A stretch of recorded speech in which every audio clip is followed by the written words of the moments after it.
इस viral penguin की कहानी सुन के दिमाग खराब हो जाएगा, पहले ये वीडियो देखो। तो क्या आपने भी वो पेंगुइन वाली वीडियो देख ली, या फिर सिर्फ मुझे ही डीएम्स आ रहे हैं कि एक्सप्लेन? और अगर नहीं देखी है तो मैं थोड़ा कॉन्टेक्स्ट दे देता हूँ। दरअसल 2007 में अर्जेंटीना की बर्फीली पहाड़ियों में डायरेक्टर वॉरेन हेज़ॉग एक डॉक्यूमेंट्री शूट कर रहे थे जिसका नाम था encounters at the end of the world. और उन्होंने इस दौरान एनिमल हिस्ट्री की एक ऐसी चीज कैप्चर की जो इससे पहले कभी रिकॉर्ड नहीं हुई थी, कि हजारों पेंगुइन की भीड़ में उनकी नजर गई एक ऐसे पेंगुइन पे जो सेंटर में था, कि वो पेंगुइन ना तो खाने की तलाश में समुद्र की ओर जा रहा था, ना ही अपनी कॉलोनी के पास वापस लौट रहा था। वो बस मुड़ा और चल पड़ा उन पहाड़ों की तरफ जो यहाँ से 70 किलोमीटर दूर थे। वहाँ आगे ना तो खाना था ना पानी, बस एक यकीनन मौत। और डॉक्टर एनिली ने बताया कि अगर हम उसे पकड़कर वापस कॉलोनी में ले भी आते तो भी कोई फायदा नहीं, वो वापस मुड़ता और उन्हीं पहाड़ों की तरफ चल पड़ता। पर सवाल ये है, मगर क्यों?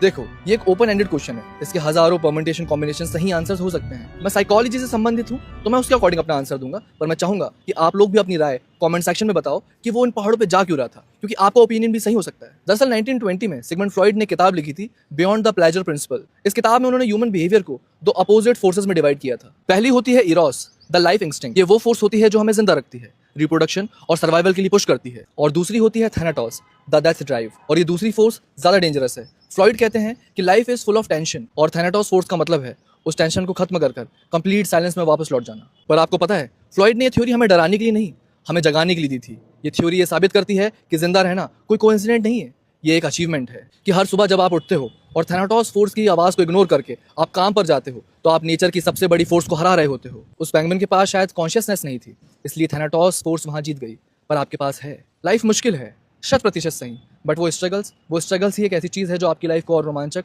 और खूबसूरत बनाने की हैसियत रखते हैं। तो उस साइलेंस को मत चुनो, उस शोर को चुनो, उस लाइफ को चुनो। भाई की बात बिल्कुल सही है। देखो, स्ट्रगल जो है वो लाइफ का एक पार्ट होता है। अगर आपको ग्रो करना है तो स्ट्रगल करना बहुत ज्यादा इंपॉर्टेंट होता है। बट अगर आप भी स्ट्रगल कर रहे हो अपने वीडियो बनाने में, या आप वीडियो वायरल नहीं कर पा रहे, अपने फॉलोअर नहीं बढ़ा पा रहे, तो डोंट वरी, मैं आपकी हेल्प करूंगा। मुझे फॉलो करके कमेंट में यस टाइप करो और इस रील को अपने 5 दोस्तों में शेयर करो। मैं अपने सीक्रेट ट्रिक बताऊंगा कि कैसे अपने रील को वायरल करता हूँ और डेली बेसिस में अपने फॉलोअर गेन करता हूँ ऑर्गेनिक तरीके से। और इस रील को सेव भी कर लेना, साथ में मिलकर ग्रो करेंगे।